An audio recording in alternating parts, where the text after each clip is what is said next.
Hey everybody, welcome into this week's edition of Trail Tidbits. A busy Trail Tidbits with signing day coming up next week. I'm Eric Kane alongside Volquest recruiting insider Matt Ray, and we're going to hit on a number of current commits for the University of Tennessee and where their standing is a week out from signing day, and then one of the top targets still remaining for the class of 2025. About said 23. No, 2 years away from that, 25. Let's go ahead and start with the big fish out there. Obviously, Tennessee's prize possession here in this class, 5-star plus offensive tackle, David Sanders. He took a visit to Ohio State last weekend. Matt, I know everybody's been asking UNAP all week long, and I want to remind everybody that this is a minute-by-minute thing, especially as we get closer to signing day. So to the best of your ability, kind of give us an update on where you think Tennessee is in regards to David Sanders, Ohio State, and maybe even some others. Yeah, obviously starting here, it's not ideal when, like you said, your prize recruit, your crown jewel, your class shows up, on another campus. Ohio State was essentially the runner-up the first time around to Tennessee back in August. So, when he shows up less than 2 weeks out before signing day, that's not ideal and obviously raises some concern. The visit was extended. The Sanders family was in Columbus over the weekend into Monday. And obviously they have a chance to rekindle some relationships there. That's who they are. They're relationship people, and they have done a nice job of cultivating relationships at every program. I think everybody wants answers. What's David Sanders going to do? Where is he going to go? Is he going to end up with Tennessee? And obviously that's natural, but I don't think any of those answers are out there right now. And it's an answer that we're probably not going to get either way until closer to that early signing period. This isn't going to be where something, in my opinion, where he comes out of left field and decommits and announces his process is back open. I think one way or another he'll decide right there over that weekend, maybe leading into the early signing period. It's going to be big to see if he makes it back to Ohio State this weekend for the rivalry matchup against Michigan. If he does, that's going to be pretty telling, in my opinion. If he doesn't, then certainly that aids Tennessee's cause in this. Conversations continue with David Sanders' camp in Tennessee. Tennessee, doesn't have as much of a chance to play defense in this one just because of the fact of where the early signing period stacks up, Eric. No chance to go in home with David Sanders. You don't get those extra couple of weeks of recruiting after the season ends. So if you're Tennessee, you've got to maintain those lines of communication and continue to remind David Sanders and the family of what made them comfortable the first time around. He chose Tennessee in August over Ohio State, Nebraska, and a host of other schools, obviously, but those two in particular. And now you've got to, try to rely on that to get you to the finish line as you continue to work around and navigate, some of the questions and concerns that the Sanders family have as they're trying to make a final decision here late in this process.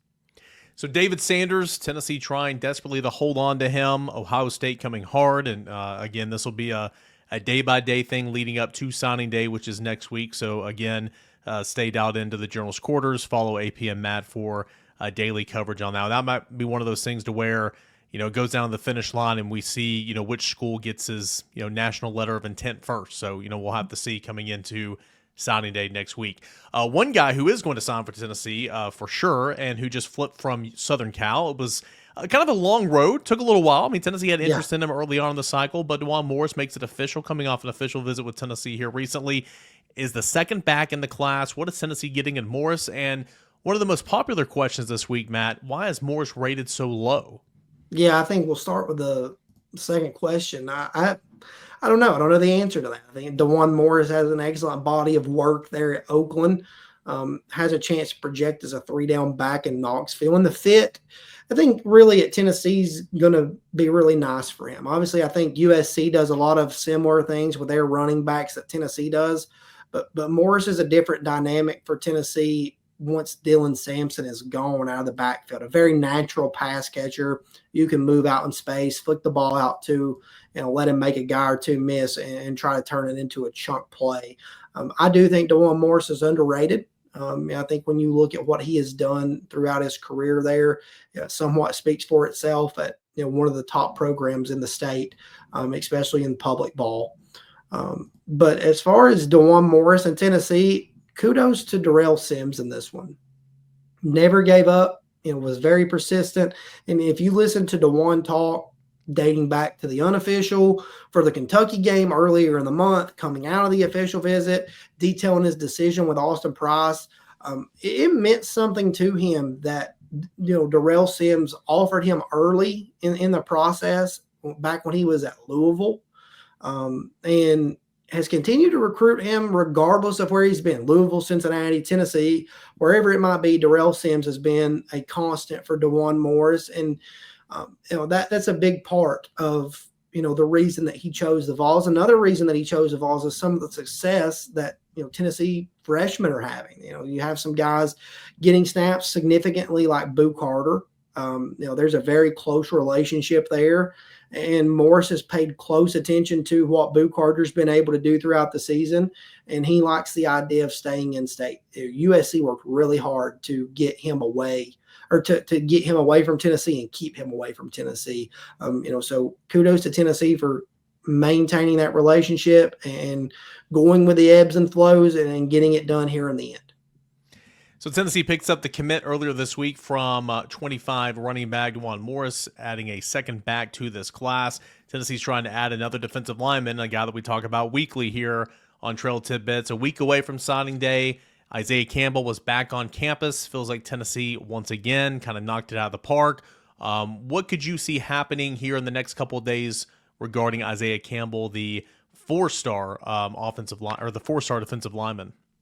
Well, I think Tennessee did a good job of answering Isaiah Campbell's questions this weekend, and that's what this visit was about. He's already taken an official visit here. He took an official visit to North Carolina, and then he decided he wanted to come over and check out the Vols one more time. Got his family with him. They made the drive over for a 1 p.m. kickoff. And he even said after that visit, when I spoke to him, he said, so you got to put in the work to know where you want to go. And he said, even when you're tired and you don't want to sit through those meetings, or you don't want to get up, and you got to get up and you have to do it. And, I think he's trying to handle the process the right way. And Tennessee answered a lot of his questions academically this weekend, and he's continued to have conversations there throughout the week. And then, from the football fit, I've said this for some time, Eric. I think the football fit has always lined up more in Tennessee's favor in the recruitment of Isaiah Campbell. Rodney Garner and the opportunities that Tennessee's defensive line presents playing in the SEC, the rotation that they have, seeing guys like David Hobbs, come along, guys playing early along that defensive line if they do things the right way. I think it's been big for Isaiah Campbell. I was actually writing something on Tuesday, in regards to how we see this class finishing out a little bit. And Austin and I were working on something, from our final thoughts. And at the time of writing it, literally at the time of writing it, it was announced that Mack Brown had been fired at North Carolina. Obviously, I don't think that with Isaiah Campbell, I said this, on Josh Newberg, the Inside Scoop earlier in the week. I don't think it's something where he's just going to make a snap decision and say, oh, they fired Mack. This is over. I'm going to announce to Tennessee. I think the way that he's attacked this process, he will still hear things out from the North Carolina side. He will look to try to get an answer of where that program is headed in the future, because it's 20 minutes away from home, basically. And I think at this point for him, he's going to hear them out. He's going to listen and try to make an informed decision. So what does that do for his timeline? We'll see. He had talked about maybe making a decision here earlier in the week. We'll see if it gets back later into the week or closer to signing day. But either way, I think Tennessee has positioned themselves well as we're pushing toward the finish line here. Going to move on to another current Tennessee commit, but before that, and again, just thumbs up, thumbs down, or yes, no, real quick. Tennessee still in great position with linebacker Christian Gass, correct? Yes. I think Tennessee's still in a good spot with Christian Gass. He made his way back to Knoxville over the weekend. Obviously, Georgia's continuing to try to get him to campus. He watched the Tennessee-Georgia game from the stands. His aunt, he said his aunt bought him tickets to go watch that game. It was for his birthday. She knew it meant something to him, but he didn't really want to be in the Georgia recruiting section.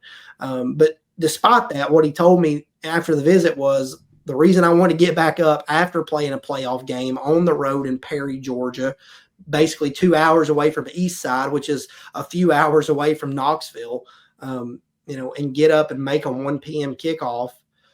He told me that he just wanted to remind everybody that he was home. And I feel like there's a lot of comfort with Christian Gas in Tennessee right now, as this process is getting closer to the end. We've talked about Christian Gas, Shady Hayward, Travis Smith at length on this program, and I continue to like where Tennessee is with all three of those guys right now. Matt, another Tennessee current commit that Tennessee is really trying to hold on to, with some other teams coming and pushing lately. Florida's been in the news here lately. Could there be some other ones? Is Tennessee cornerback Onis Konanbanny. What can you say about a defensive back that Tennessee got a couple months ago that they really, really like? We'll see where this one goes. We're here almost to the midpoint of the week as we're recording this one. I think the fact that he got out of Florida without doing anything is a sign that's somewhat encouraging to Tennessee. Obviously, that visit surprised some. I think that visit surprised some around Onis Konanbanny. I've talked to him here early in the week. I think Tennessee's still okay here. I say that, cautiously optimistic. I think Tennessee's still okay here. But make no bones about it. He's one that enjoys the process. He's enjoyed it his entire time. He's trying to make the most of it and always has. And that's not in a bad way. He enjoys the people side. He enjoys getting to know people, the relationships, looking at the football fit. He enjoys that side of the process. It's not a process that has stressed him.